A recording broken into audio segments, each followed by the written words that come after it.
On the 9th of May 2024, Warner Brothers and Amazon finally put out a press release to share details about their upcoming cartoon, Batman: Caped Crusader.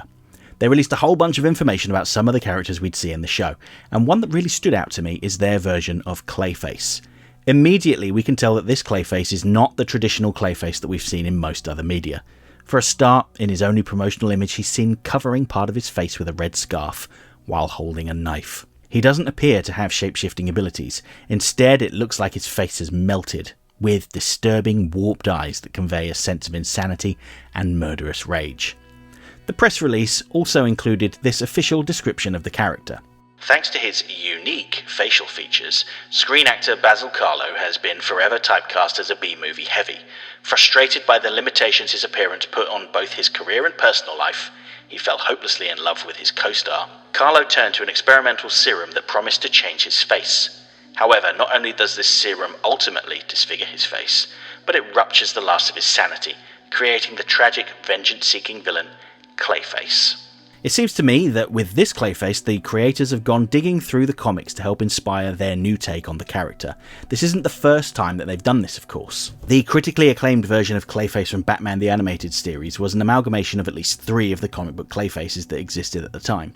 He took his profession, being an actor, from the first Clayface, Basil Karlo, his name and addiction to a chemical that allowed him to change his appearance from the second Clayface, Matt Hagen, and the deformed features from the third Clayface, Preston Payne. Caped Crusader's Clayface also takes inspiration from the comic book Clayfaces. Firstly, the original Clayface, Basil Karlo, who donned a clay-like mask and went around stabbing people that he believed wronged him, and much like the third Clayface, he desires to be attractive. However, Preston Payne was a scientist that extracted a serum from the blood of the second Clayface and injected it into himself with the hopes of being able to cure his deformity.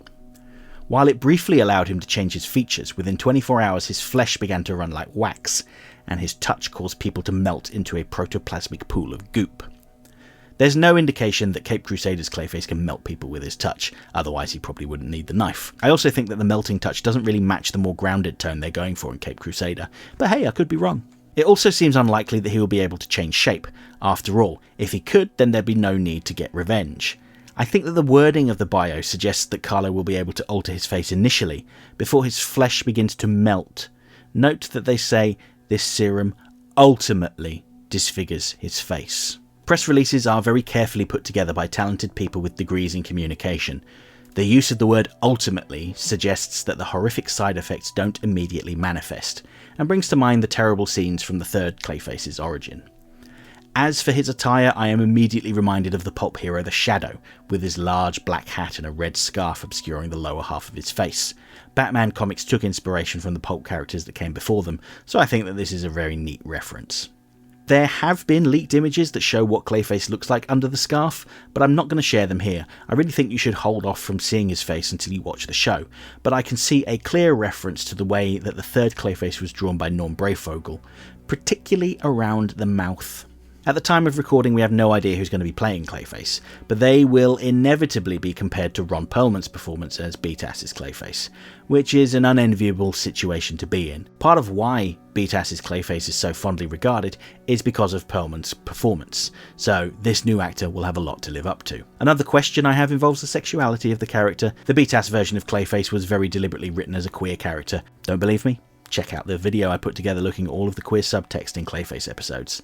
While they couldn't outright say that Matt Hagen was a gay man, it was suggested through the dialogue and the body language of the characters. There's no indication that Basil has unrequited love for someone of the same gender, but given that Bruce Timmer said he wanted the show to be more diverse and representative of the wider audience, it wouldn't surprise me if their Clayface is also gay. If I had to bet money on it, I think I'd bet against it, but you never know. Given that there are only 10 episodes in the first season of Caped Crusader, I'm not expecting Clayface to appear in more than one episode. If the series is more of a sequential story rather than isolated one-off episodes, it might be cool to see Basil Karlo a few times before his transformation, but that still remains to be seen. And that's everything we know about Caped Crusader's version of Clayface.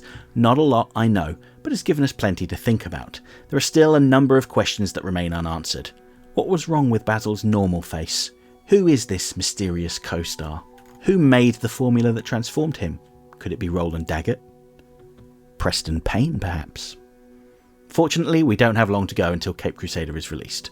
All 10 episodes of Season 1 will be playing on Amazon Prime Video from the 1st of August, and I don't know about the rest of you, but I'll be watching the whole thing as soon as it becomes available. Let me know your Cape Crusader predictions, hopes, dreams. If you can't tell already, I'm very excited by the prospect of this show, and I can't wait to talk about it more with you.